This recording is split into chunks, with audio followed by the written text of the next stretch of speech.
Hi guys, welcome back. In this lesson, we will be installing our data visualization tool, which is called Tableau.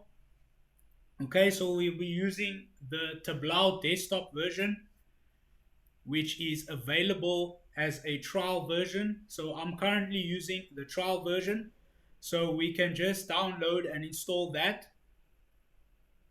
If you don't, if you already have Tableau installed and you are an active user, then we can obviously skip the step.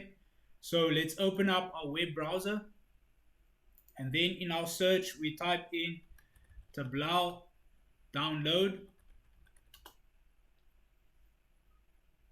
Okay, we click on the first link that says download Tableau, the free trial.